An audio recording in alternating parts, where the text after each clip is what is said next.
From Pacifica Radio, this is COVID, Race, and Democracy. The protest was peaceful up until the police started stampeding towards the crowd of peaceful protesters. I saw things were getting out of hand when the police started stampeding towards us, so I started recording. My mom was in the house, and my son Chinar, who was 6 at the time, he's now 14. They killed him in front of him and my mom. Diabolical killings of African Americans by police is part of a heritage that began from a police department that has its roots as slave catchers. Police unions are taking it upon themselves to become the protectors of police officers who commit the most brutal and disgusting offenses. We should not be idolizing Confederates, racists, any more than we should be idolizing Nazis. Medical professionals are very concerned that exposure to tear gas will result in long-term health consequences. Was the lockdown against the coronavirus all a fake?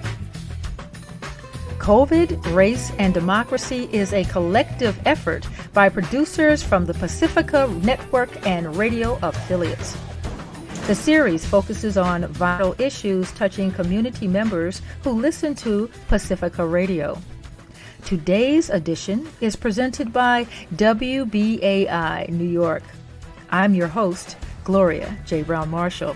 I am a professor of constitutional law at John Jay College, City University of New York, the author of Race, Law, and American Society, as well as the book, The Voting Rights War. I'm a playwright and sometime poet. We look at killings by police in plain view, reminiscent of lynchings of the past. And hear from a protester who was accosted by NYPD officers during an uprising in Brooklyn over the George Floyd murder in Minnesota, as well as the many other civilian killings by police across the nation. Sapphire speaks out on racism and policing in the time of COVID-19, and Professor Michio Kaku debunks myths about COVID. All that and more, but first, these news headlines with Paul Del Rienzo. Thanks, Gloria. The Supreme Court has ruled 650,000 undocumented immigrants brought to the United States as children and known as dreamers can stay. The court ruled 5-4 with Chief Justice John Roberts writing the majority decision, rejecting the Trump administration's attempt to dismantle the program known as DACA. It was the second defeat this week for Trump, who tweeted his displeasure, claiming the decision was a shotgun blast in the face of conservatives. Without a reason, he linked the court's ruling to the Second Amendment right to possess firearms and then his re-election bid. Thousands of DACA recipients are essential workers in hospitals and other healthcare facilities on the front line in the fight against the COVID-19 pandemic. And hours after the Fulton County District Attorney announced murder and other charges against a former Atlanta police officer, a number of officers called in sick. The blue flu, an unofficial labor action by cops, was apparently prompted by charges against police officer Garrett Rolfe, who was charged with shooting an unarmed black man, Rayshard Brooks, in the back.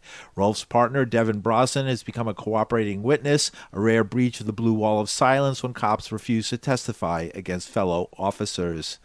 And another 1.5 million Americans applied for unemployment benefits last week. That means about 45.7 million people have applied for unemployment since the COVID-19 crisis began 3 months ago.